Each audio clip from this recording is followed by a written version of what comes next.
Very much. Good afternoon. So I'm going to talk about securing data use in the cloud. Try not to be too cryptographic at this time of the night or the afternoon. We all know that moving to the cloud has many operational advantages, and everybody wants to go there. But we also know that security in the cloud is a double-edged sword. On the one hand, for most companies, it's more secure to go to the cloud. Especially if you're small or medium-sized, the chances that you'll be able to secure a network to the same level that you'll get in the cloud is very, very small. However, there is the issue of a loss of control. When you go to the cloud, you are no longer responsible. You have to rely on somebody else. It's not working. Okay. So this loss of control actually has a psychological effect, and I like to compare it between driving your car and taking a flight. Most people, I don't know why, it's not true for me, but most people are more afraid of flying than they are of driving. I think there's a much bigger chance to get killed on the highway to on the way to the airport. But people are more afraid of flying because they lose control. They're not in control of their own safety. That'll also actually be the biggest obstacle, I think, for self-driving cars. And it's the same thing when you go to the cloud. The fact that you are no longer in control and you have to rely on someone else is a concern that people have. There's also the regulatory issue of some data having to be in your control and you're not being allowed to export it elsewhere. The real threat, however, is being caught up in a mega breach. So if you have your data in your own network, then you have control over it, and if someone wants to come after you, then there's a good chance they'll get to you. If you go to the cloud, you may be breached for no reason whatsoever apart from just being an innocent bystander. And this has actually happened. It happened to Dropbox. So in 2012, attackers breached LinkedIn, stole the password file. Unfortunately, LinkedIn at that time did not salt their passwords or even hash with iterations. It was a simple hash on the passwords. So the attackers built a rainbow table and dumped the entire password file, or the almost entire password file on the internet. A Dropbox employee had actually reused his work password at Dropbox for his LinkedIn account. Obviously, very, very stupid thing to do. But attackers used that password to actually access the Dropbox user password database and dump 68 million credentials online. These passwords were actually hashed properly using Bcrypt, but with not too great an effort today, you can still break them without much difficulty. And therefore, this is exactly the fear of being caught up in a mega breach. So not only was Dropbox compromised because of LinkedIn, but anyone who used Dropbox was compromised because of that. And that is the main problem and concern that people have. So all Dropbox users are caught up in this breach, including those that are using it for work, and there are quite a few of those. So how can we protect our data in the cloud? Well, if it's data at rest, which is actually pretty much the Dropbox case, right? So we have files that we want to encrypt online, then it seems very simple just to encrypt. But even for this very, very simple case, it's actually not so simple because there's a question of where you're going to put the key and how you're going to protect it. So here are a few options. One is you keep the key and you only export encrypted files to Dropbox. This actually can work for Dropbox, but it makes the cloud a dumb disk. That's all the cloud is. It's something which can hold encrypted files and allow you to retrieve encrypted files. You can't even search on those files. It makes it a very, very dumb and not very useful thing anymore. The second is to store the key on the VM together with the data. This is obviously a joke and something stupid to do, although we heard just a few talks ago about that this actually is done sometimes, and you can find cases where encrypted data is stored right next to the key that encrypts it, and we know what that means. It's completely worthless. It's not working. Okay, and the third option is to have the keys being managed by the cloud. Once again, it's a loss of control, regulatory problems, can you trust? What about subpoenas? What about other issues? Is that you allowed from regulatory aspects? All of these are actual problems. So I want to go to the next step, which is not encrypting data and making the cloud dumb, but enabling us to encrypt data and hopefully try to keep some functionality. So we're all familiar with data in motion encryption and data at rest encryption.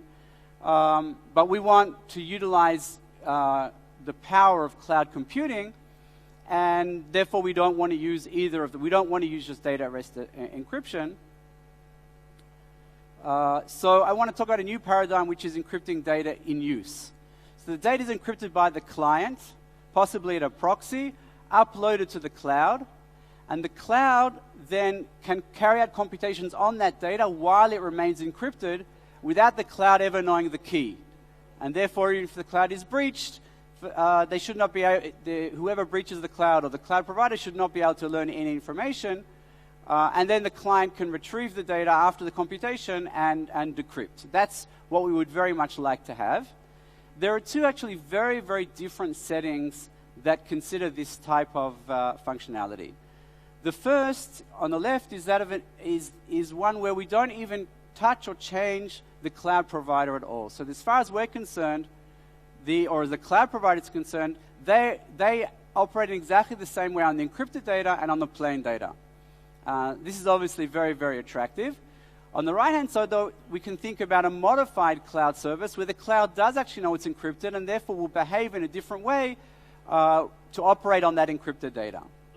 So an existing service is obviously very, very easy to use. It's very easy to deploy, and it uses just existing infrastructure. So this is what everybody really, really wants. This is the holy grail that everybody wants. I don't need to touch my cloud. I just encrypt locally, and everything works perfectly without making any changes.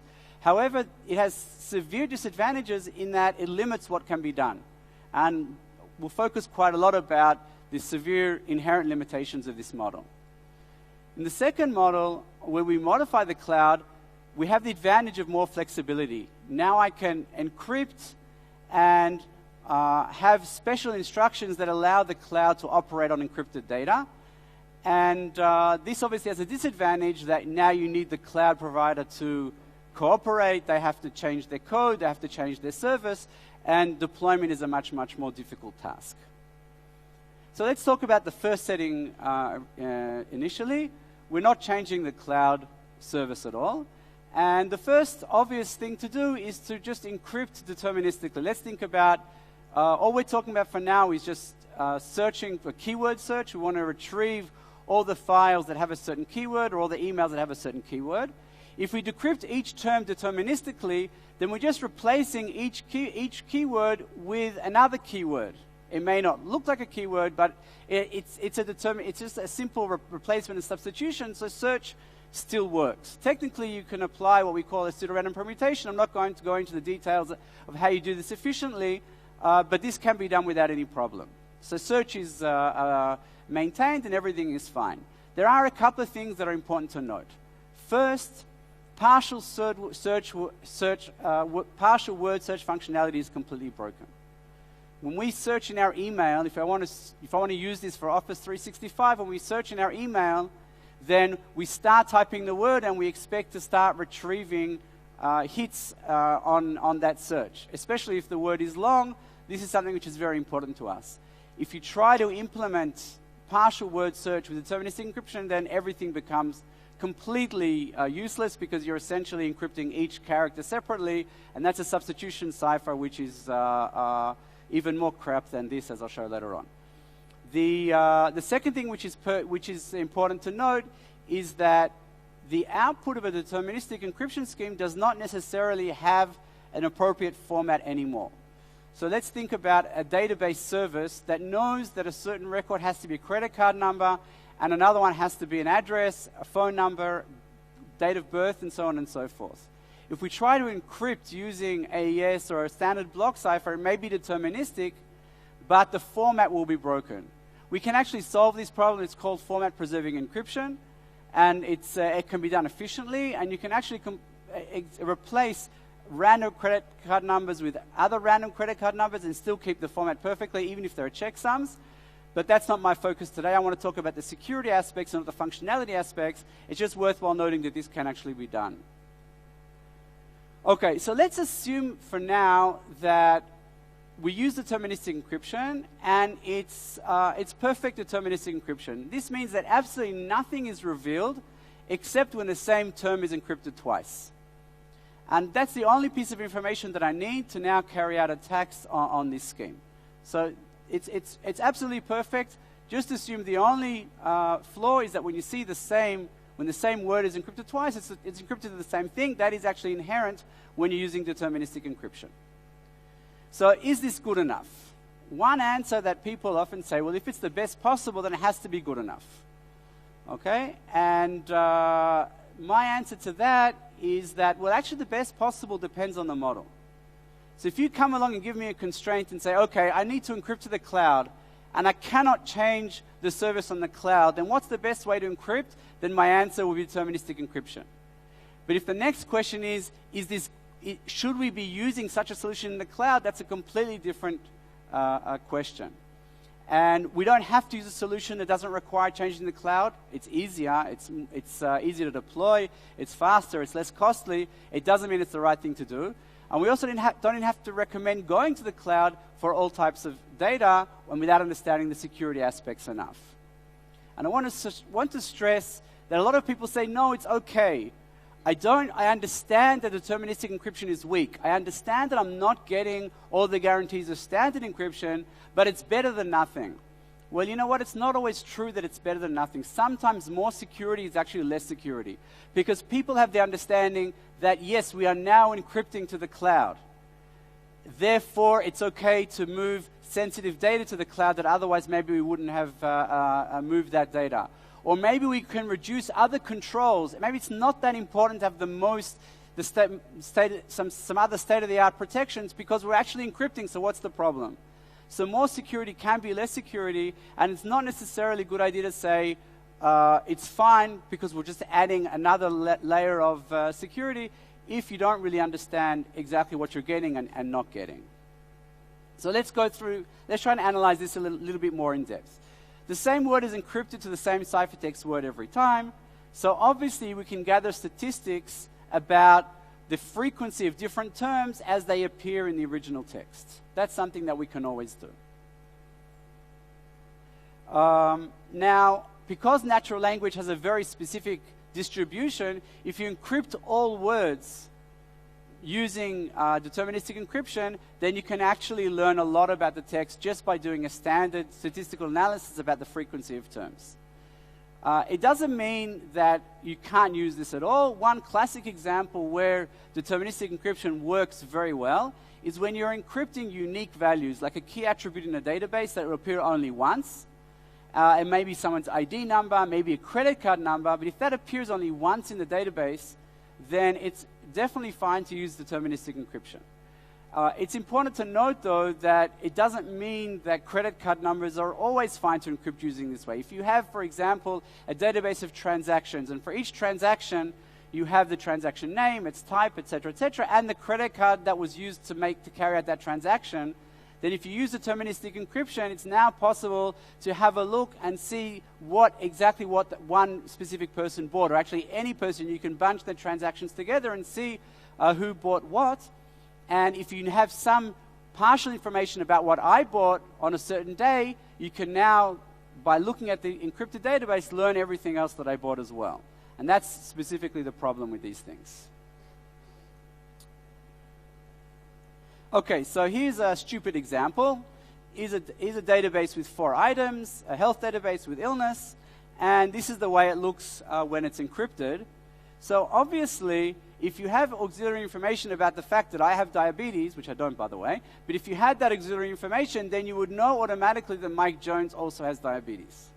Likewise, if I get access to that database and I have my record where I know what those values are, then I can now learn about other people as well. This is the standard problem of auxiliary information. And auxiliary information exists in the world to a very, very great degree.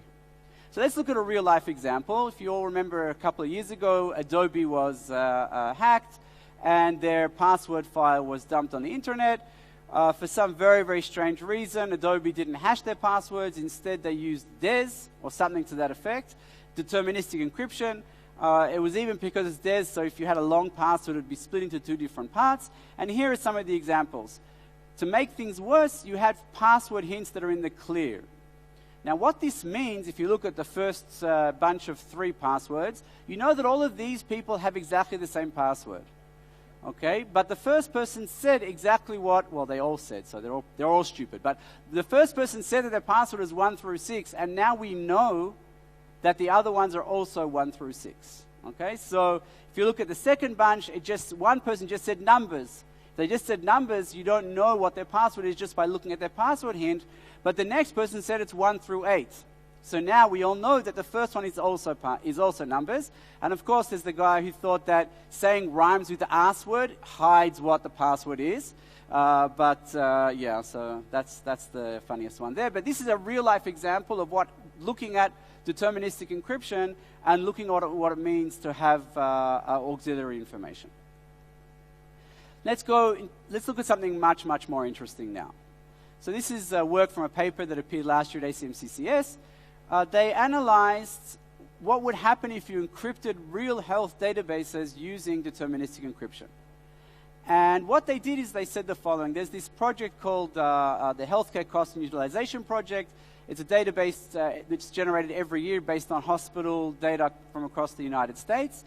And you have controlled access to this database only. They're fully aware that there is sensitive information here, so it's only controlled access. The researchers got that controlled access, and they said that we're going to encrypt the 2009 database using deterministic encryption, and we're going to use the 2004 database as auxiliary information. This makes perfect sense. The database is actually real patient data, saying each patient, what operation they had, how old they are, how long they were in hospital for, did they die or not, how severe their illness was, and so on and so forth. And now we're going to look at the 2004 database, which is completely different patients. But it gives us auxiliary information about the statistics of hospitalized patients in the United States. And all their attack was the stupidest attack possible. They didn't use any information about how the deterministic encryption worked. All they did was build a histogram of the different clear text values from the 2004 database. They built a histogram of the encrypted database from 2009, and they compared them. And they said, well, if the most common illness in 2004 was flu, then we'll assume that that's also the case in 2009. And this is the result. I'll try and help you read these graphs.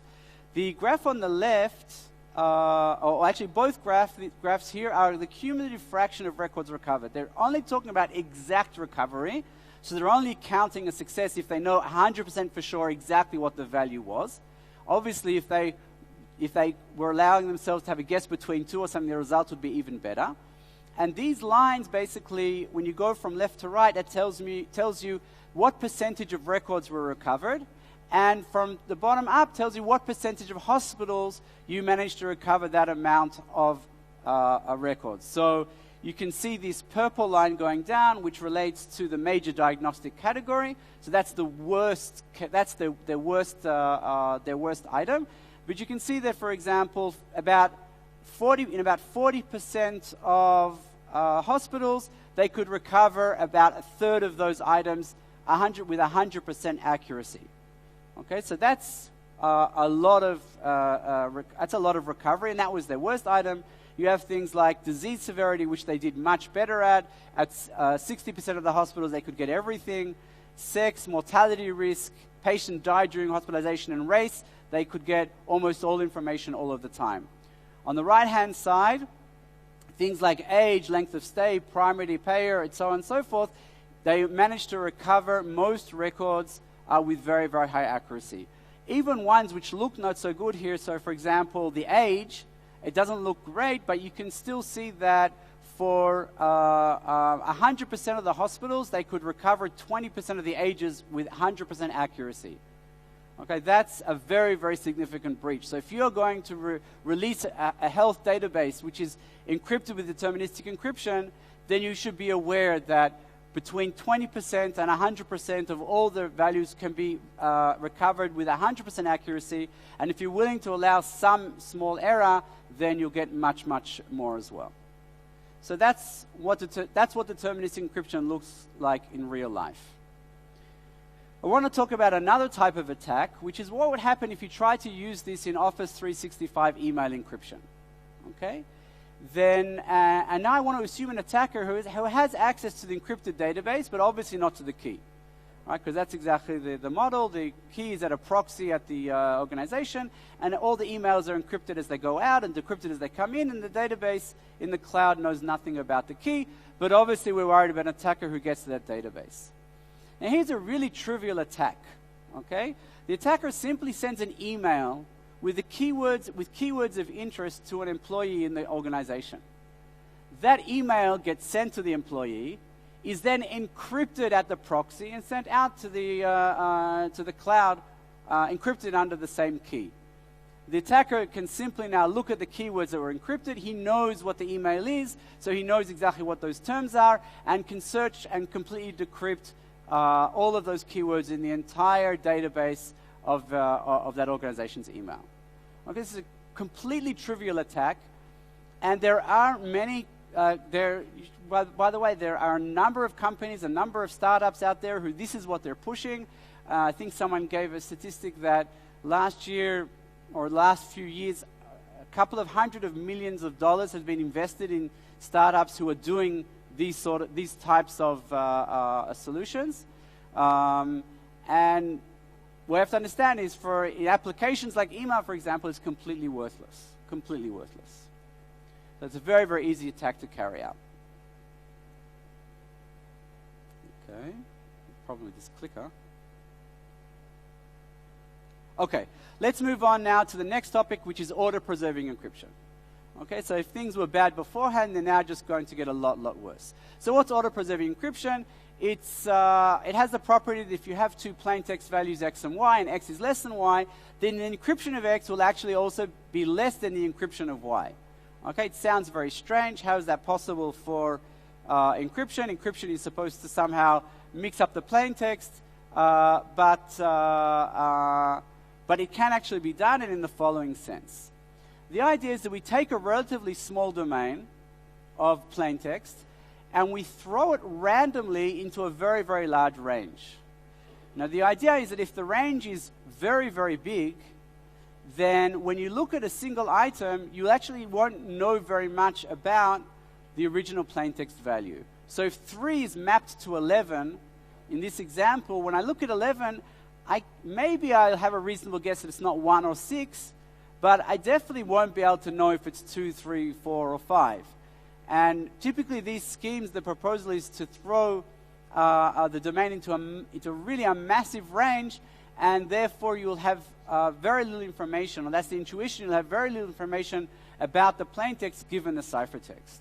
Okay, that's the way these schemes work. You can actually compute this efficiently, which is a little bit surprising, but this can be done even with rigorous proofs that you have something which is a random order-preserving function in this massive range, and therefore so-called preserved security. So here's another stupid example to start with. Like beforehand, I have diabetes, but alongside my illness, we also write down my blood sugar. But if we look now at the encrypted version of this database, then the attacker, just by looking at the static encrypted database without doing anything else, can immediately see who has the highest blood sugar. And if you know that Mike Jones has the highest blood sugar just by sorting the encrypted values, then you also know that he has diabetes. Okay, so obviously there is very simple information which is leaked by this. Once again, the idea is to try and have a look what happens in real databases, in real world situations when you try to apply solutions like this.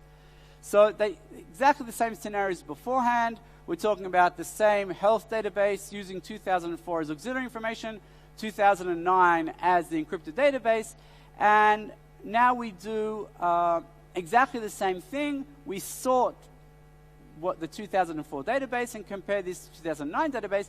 Now here it's obvious that if you have values with high density, then you'll always be able to fully recover everything. For example, if it's a hospital and we look at a person's age, there's a very good chance that we'll have all the ages when we look at patients who are admitted to the hospital. And if we have all the ages, then you can look and see that the 83rd value in the sorted order will be someone who's 83 years old. Okay, so obviously when things are dense, then order-preserving encryption is completely useless. But the hope is that when data is sparse, we'll get some reasonable level of security, and that's what we're hoping for. Unfortunately, that's not the case. So here on the left-hand side, you see the density of the values. So for example, the length of stay is not very dense. But on the right-hand side, you see that in all the types of values, the recovery is almost 100% in 100% of the hospitals. Okay, so just by sorting and comparing to what happened 5 years ago, you can, and again, this is exact recovery. They didn't consider it a success if they missed by a little bit, and that proves the power of this attack. If they were willing to say, okay, I'm happy to know if the person is approximately 70 years old, then they would do even better. In a case with a small hospital, you have a lower density of values, so you would hope that things are going to be much, much better, and they're still very, very bad. You're recovering in most of the values 100%. In a couple of them, you're getting only about 90 or 75%. Okay, so this means, again, in reality, applying this even on non-dense values is complete garbage, and it's not worth even calling encryption.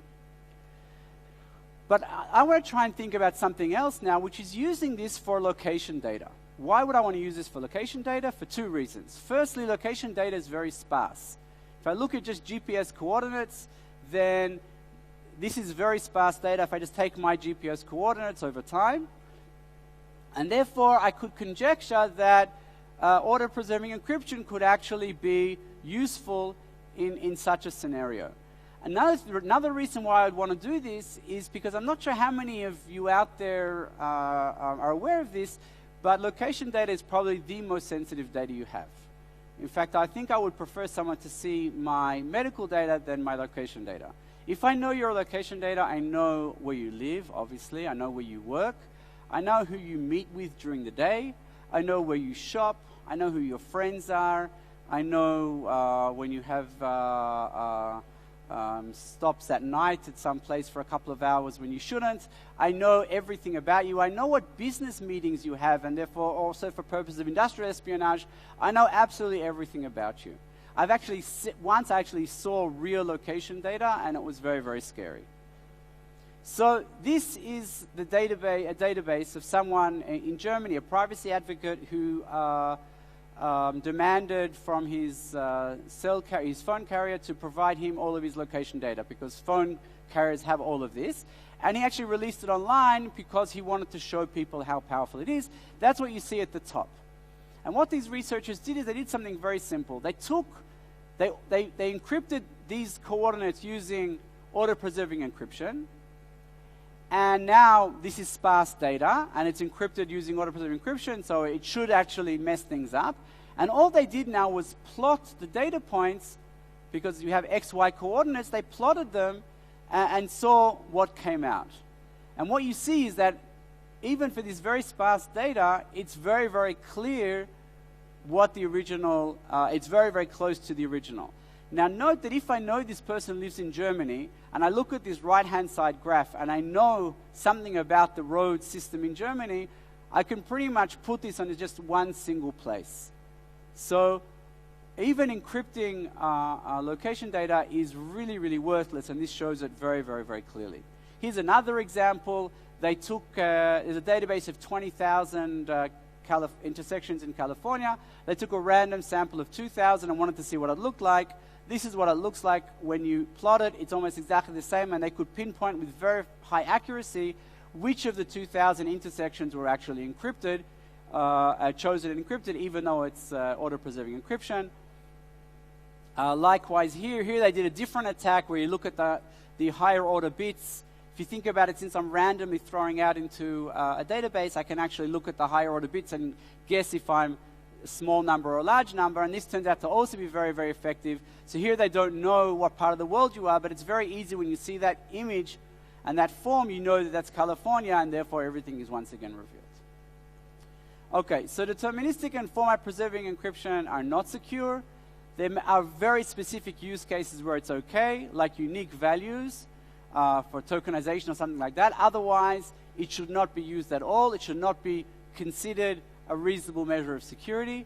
Order-preserving encryption is even worse. And note that When I say auto-preserved encryption, I'm talking about something which is fully ideal, the best possible auto-preserved encryption in the world, because all of these attacks did nothing but sort. All they did was sort, and look at what came out.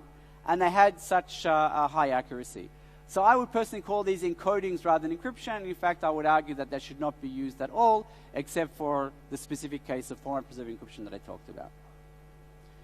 Okay, so let's move on to the second setting and say we have a proxy at the gateway as well. The proxy will encrypt the data as it goes out, but now my cloud provider will be modified to know that they're actually going to receive encrypted data, and they can possibly do more. So what can we do? For example, can we at least have probabilistic encryption? We know that that's an absolute must because all of the previous attacks were based on the fact that encryption is deterministic. So in theory, we can do everything. Okay, if you haven't heard, there's something called fully homomorphic encryption. You can compute anything over encrypted data, and nothing whatsoever is revealed to the cloud provider, and this is wonderful. Practically, though, it's way too inefficient for most problems. There are some problems where we can actually do something reasonable. Actually, the group in Microsoft Research in Redmond actually had some nice work about doing classification on some genomic data using this, but it's for very, very specific problems that you can formalize in a very specific way in very, very low-depth circuits. So this is not suitable for the sort of things that we've been talking about until now. What we do have is something else called probabilistic searchable encryption. And this is a method, I won't go into detail of how it works, but this is a method you can actually encrypt each search term probabilistically. So the same term will look different each time it's encrypted. And now you have protection against, full protection against what we call snapshot attacks. If someone looks at the database, they learn absolutely nothing just by statically looking at the database. But in order to search, the client will provide something called a search token, which will enable the cloud to check each term whether or not it's the one the client wants to retrieve. That's the only information that can be retrieved. This can be constructed very efficiently, and unlike fully homomorphic encryption, it does reveal information. It reveals what we call the access pattern, but only the access pattern. So it reveals which term is, if I'm searching for the same term twice, I'll see that because the token is deterministic. And it will reveal which documents are retrieved in each search. Okay, so again, security against snapshot attacks, we have that. And the search patterns are revealed, so I know if I'm searching twice with the same token, and if two documents are returned together, then I know that they have the same search term. Because someone searched for something and those two documents were returned, that means they have the same keyword. Likewise for two transactions in a database. So now let's look at the security of this. This is much, much better than deterministic encryption. And you can't do any of the statistical attacks, the naive statistical attacks that we did beforehand. So here's a work that was published very recently about what happens when you can inject documents into the encrypted archive. So let's look at a warm-up case of an attacker. So we're thinking about a case where an attacker can somehow get a file of his choice to be encrypted under this scheme and placed in the database. Then an attacker could encrypt half of the keywords they're interested in, and encrypt that prepare a file with half of the keywords they're interested in, and put that file into the archive. Then, when the any search is carried out, the attacker can have a look: was this document retrieved or not? If the document was retrieved, then they know that what was queried was one of these keywords that they were interested in. Okay, that's a very, very simple first case, but we can actually generalize this very nicely. Let's say we have a number of keywords K. You can think of K being 1,000,000. There aren't 1,000,000 keywords in practice, but let's just say 1,000,000. And now what I do is I'm going to generate log K documents. In the case of 1,000,000, I'm going to generate 20 documents. And in each in the ith document, I'm going to insert all the keywords where their ith bit equals 1. Okay? And then I'm going to inject these 20 documents into the archive. If we think about the Office 365 case again, so I'm going to send 20 emails. That's all I need to do. I send 20 emails. Each email has this encoding of the documents. Now, when any query is made by the legitimate user, the attacker can look and see which documents are retrieved. Notice this, all this attack does is look at which documents are retrieved. So it's access pattern only, and I'm assuming that everything else is 100% perfect. But if I see that the first, second, and last documents of the 20 that I injected are retrieved, then I know exactly which keyword was searched because I have this encoding of all of the keywords. Okay, so this enables the attacker to see exactly what keyword was being searched for. Not only do they see exactly which keyword, they also know exactly which of the documents in the database have this keyword because they see all of the documents being retrieved. So again, if you can inject documents, then even probabilistic searchable encryption is far from satisfactory and very, very weak.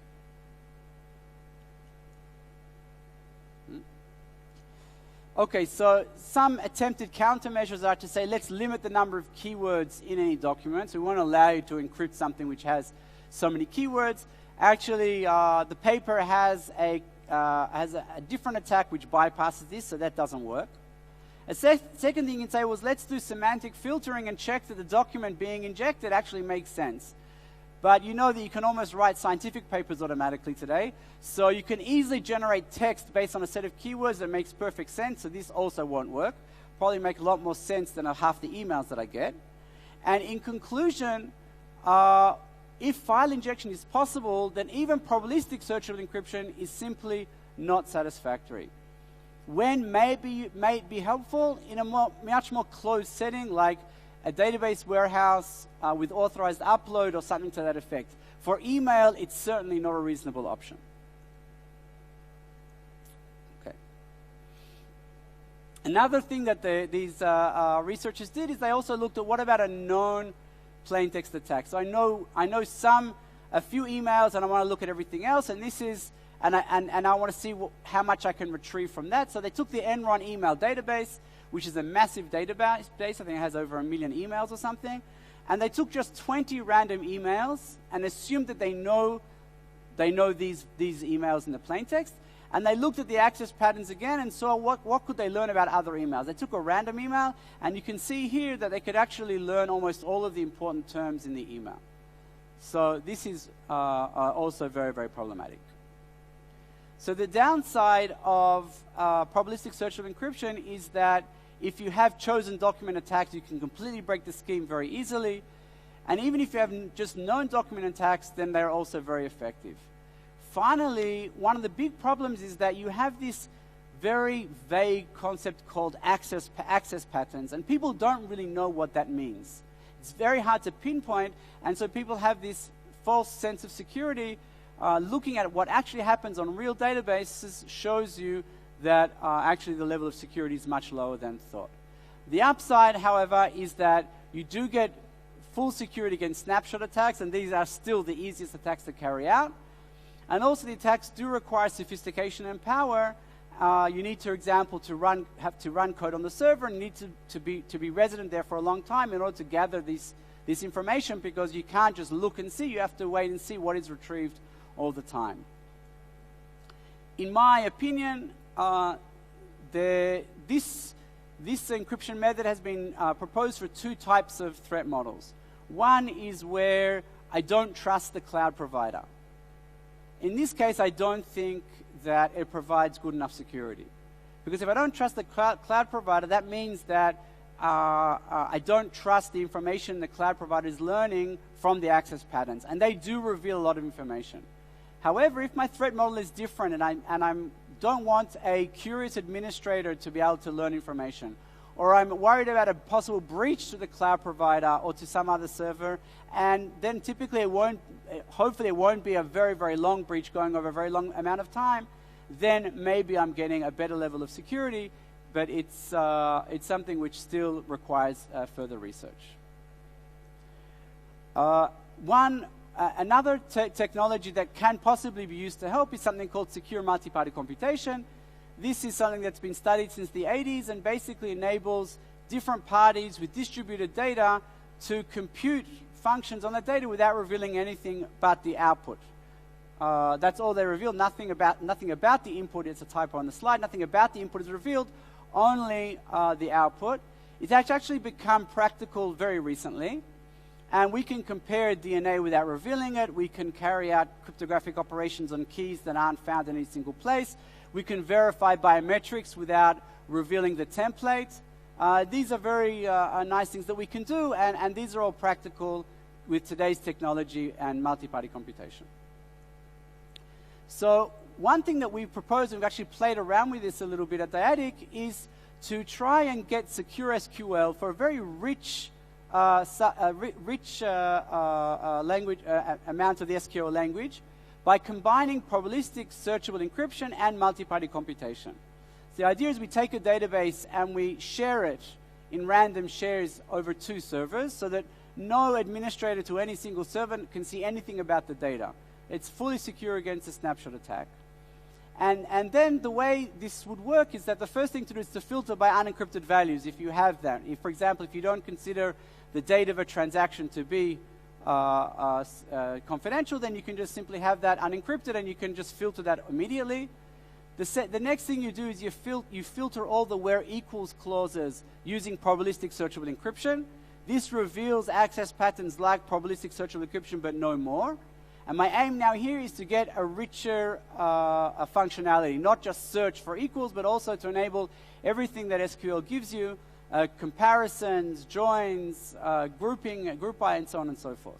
Once I've finished the filtering by where equals, I now run a mixnet, which basically means that I completely re-randomize the shares of the databases that I have. And this is in order to try and break access patterns from one query to the next query. So you can get the access patterns only from the probabilistic searchable encryption, but from that point on, the parties actually hold fresh re-randomized shares of the database that they can't connect back to the original database. And then all the greater than type clauses or like and other things are run using secure multi-party computation. You can aggregate and compare as well using additively homomorphic secret shares, which are included, and join and group by. All of these functionality is actually fully supported by this scheme. And we actually experimented with this, and we showed that in using a cluster of 3 reasonably strong servers or mid-level servers, you can actually get performance which is within an order of magnitude of standard PostgreSQL. Okay, so this can actually be done. You can actually get good performance. You have to add hardware, but you can get good performance with while still maintaining quite a high level of functionality. And this shows that more can actually be done beyond just searching for equals. Again, you do have the issue of access patterns here, but they're limited only to the probabilistic searchable encryption. Okay, so that's the security that I mentioned beforehand, access patterns only, and the mixnet prevents anything more. In summary, encryption in the cloud is very, very difficult. In fact, even if you're just worried about data at rest, the issue of managing keys, where you put them, how you keep them safe is actually very, very difficult. For data in use, the situation is obviously much, much worse. You can't use standard strong encryption that we'd like. The potential of deterministic, or the promise of deterministic and format-preserving encryption, in my opinion, has not been achieved. It's not secure, and it should not be used except for very, very limited settings. Order-preserving encryption is extremely weak, and in my opinion, should not be used at all. Okay, it's not encryption. Even if you want to call it encoding, maybe call it, I don't know, similar to XORing everything with a fixed string or something like that. Probabilistic searchable encryption is actually much better. You get full protection against snapshot attacks, which is important. But they can be attacked using more sophisticated methods like the known document or document injection attacks that I mentioned beforehand. They're also much more effective when the threat is an outsider and not that I don't trust the server. Finally, as we mentioned, if you combine probabilistic searchable encryption and other techniques like multi-party computation, you can actually get even higher functionality. Thank you very much.